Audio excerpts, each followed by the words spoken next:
नैतिक शिक्षा की कक्षा के अंदर आप सभी बच्चों का स्वागत है। आज हम पाठ 10 कक्षा 5 अहिंसा का पाठ अध्ययन करेंगे और प्रश्न उत्तर की वीडियो को अलग से करेंगे। तो चलते हैं प्यारे बच्चों, कक्षा 5 के लिए अहिंसा पाठ 10।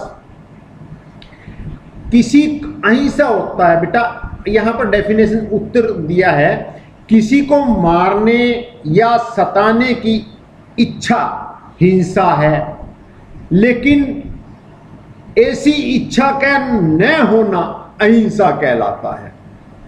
किसी को मारने सताने की इच्छा ना होना अहिंसा और होना हिंसा, ये दो मैंने पाठ के अंदर अलग अलग बताए गए हैं।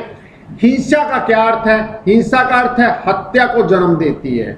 हत्या करना पाप है, इसलिए कहा गया है अहिंसा को परमा धर्म कहते हैं। अहिंसा परमो धर्म, कि अहिंसा से बड़ा कोई धर्म नहीं है।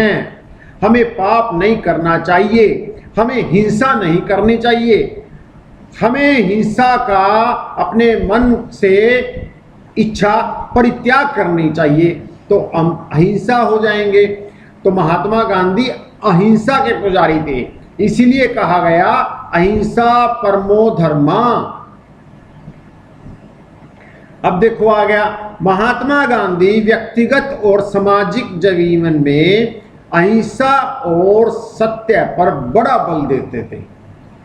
ठीक है ना प्यारे बच्चों, वो सच पर भी बल देते थे। उन्होंने स्वाधीनता का संग्राम भी इन दो हथियारों से लड़ा। स्वाधीनता का अर्थ है यहाँ पर देश की आजादी के लिए जो उन्होंने लड़ाई लड़ी, संग्राम लड़ाई लड़ी, वो बिना हथियारों से लड़ी। किसके बल पर? अहिंसा और सत्य के बल पर। उनकी मान्यता थी कि हमें सत्य का सदा आग्रही होना चाहिए, कि हमें सत्य का सदा पालन करना चाहिए, सत्य को सदा मानना चाहिए। यदि सत्याग्रह करने से काम न चले तो असहयोग करो। यदि सत्याग्रह करने के मतलब सत्य पर काम करने से आपको उन्नति नहीं मिलती है, आपका एजेंडा अचीव नहीं होता है, तो असहयोग करो। बुरे का साथ छोड़ दो। यदि फिर भी सफलता न मिले तो अवज्ञा करो, उसकी आज्ञा ना मानो, उसका कहना ना मानो। और जिनके साथ संघर्ष है उनसे संघर्ष करो। जिनके साथ झगड़ा है, जिनके साथ हमारा संघर्ष है, हम सत्य के लिए संघर्ष कर रहे हैं, ये नहीं कि हर किसी के साथ संघर्ष करें। बात है सत्य की, अच्छे कामों के लिए संघर्ष करना, किंतु किसी भी दशा में अहिंसा मत करो, अहिंसा का पल्लू मत छोड़ो। अहिंसा के 3 रूप हैं जो उत्तरोत्तर श्रेष्ठ हैं। किसी को, अब ये 3 रूप कौन से हो गए? शरीर से, वाणी से और मन से। शरीर द्वारा कष्ट पहुंचाने की इच्छा न करना शारीरिक अहिंसा, ये शरीर का हो गया। वाणी से कष्ट न पहुंचाने की इच्छा न करना, ये आपकी आवाज का हो गया, वाचिक हिंसा हो गया। किसी को मन से बुरा न चाहना, ये मानसिक हिंसा हो गया। अंत में हमें मनसा वाचा कर्मणा, मन से, वाचा वाणी से, कर्मणा कर्म से, तीनों रूप की हिंसा से बचना चाहिए। नफरत और प्यार में, घृणा और प्रेम में विजय सदा प्यार और प्रेम की होती है, कि जहां पर नफरत है वहां पर प्यार की विजय होगी, जहां पर घृणा है वहां पर प्रेम की विजय होगी। वन में तपस्या करने वाले ऋषि मुनियों के आश्रम में सिंह, सिंह का अर्थ यहाँ पर है प्यारे बच्चों शेर आदि पशु उसी प्रकार आचरण करते हैं जैसे हमारे घरों में पालतू पशु। महात्मा आनंद स्वामी ने इस संबंध में अपने जीवन की एक सच्ची घटना का उल्लेख किया। अब देखो, महात्मा आनंद स्वामी बहुत उच्च कोटि के गायत्री के उपासक रहे हैं। सन्यासी बनने के बाद उन्होंने एक लगन रही, जगत गुरु दयानंद ने जिन जिन स्थानों पर तप किया उन्हें देखे। उनके मन में लगन थी कि जहां जहां स्वामी दयानंद जी ने तपस्या की ऐसे स्थानों को वो देखें। उत्तर काशी में एक बहुत वृद्ध साधु ने बताया कि मुल्ला चट्टी से आगे बूढ़े केदार की ओर जाएं और वहां एक स्वामी गंगागिरी जी रहते हैं जो महर्षि दयानंद के साथी थे। आनंद स्वामी उत्तराकाशी से मुल्ला चट्टी गए, ये एक स्थान का नाम है। 17 मील ऊपर वहां इतना घना जंगल था कि दिन के समय में भी रास्ता दिखाई नहीं देता था। मार्ग रास्ते को कहते हैं बेटा।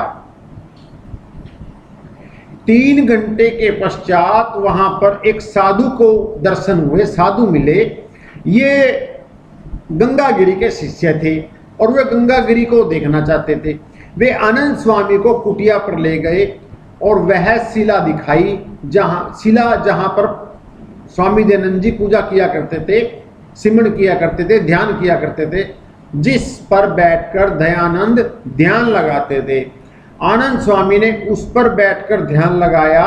ध्यान के पश्चात आंखें खोलने पर उन्हें एक विशाल शेर अपनी ओर आता दिखाई दिया। जब वो मतलब कि ध्यान लगा रहे थे ओम का, तो उन्हें जब उनकी आंखें खुली तो उनके सामने एक शेर आ रहा था। क्यों? वो जंगल में थे। साधु महात्मा अपनी कुटिया के बाहर बैठे थे। इन्होंने आवाज देकर कहा कि यह सिंह आ गया, यह शेर आ गया। वे बोले, घबराने की आवश्यकता नहीं है, यह शेर तुम्हें कुछ नहीं कहेगा। आनंद स्वामी आधी आंख से शेर की ओर देखते रहे, सिंह शेर की ओर देखते रहे। वह उनके पास आया और निकलकर उस साधु के पास चला गया।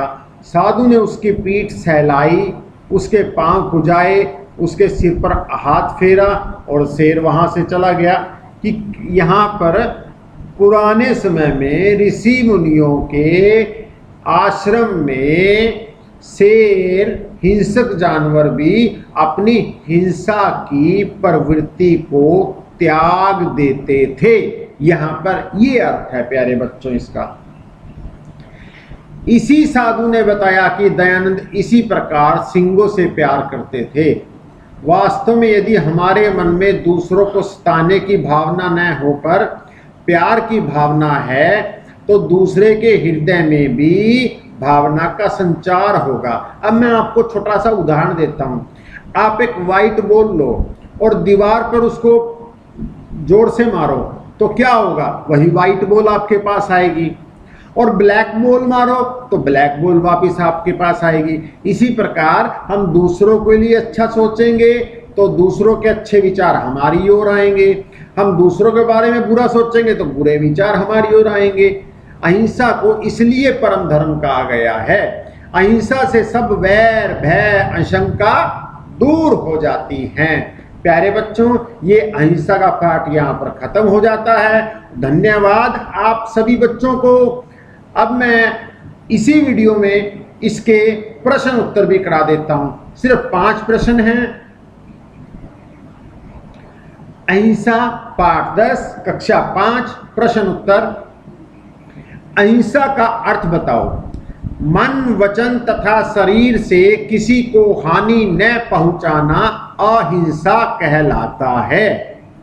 मन, वचन तथा शरीर से किसी को हानि न पहुंचाना अहिंसा कहलाता है। दूसरा प्रश्न, अहिंसा के कितने रूप हैं और वे कौन कौन से हैं? अहिंसा के 3 रूप हैं, मानसिक अहिंसा, वाचिक अहिंसा, शारीरिक अहिंसा। तीसरा प्रश्न, वाचिक हिंसा से क्या अभिप्राय है? वाणी से किसी दूसरे को कष्ट पहुंचाने की इच्छा वाचिक हिंसा कहलाती है। मानसिक अहिंसा, मानसिक है ये। मानस से क्या बना? मानसिक अहिंसा किसे कहते हैं? मन से किसी प्राणी के बारे में बुरा न चाहना अहिंसा कहलाता है। पांचवा प्रश्न, ऋषियों के आश्रम में हिंसक प्राणी भी पालतू से क्यों बन जाते हैं? क्योंकि वहां आपस में प्यार और प्रेम होता है। प्यारे बच्चों, ये 5 प्रश्न मैंने आपको कंप्लीट करा दिए।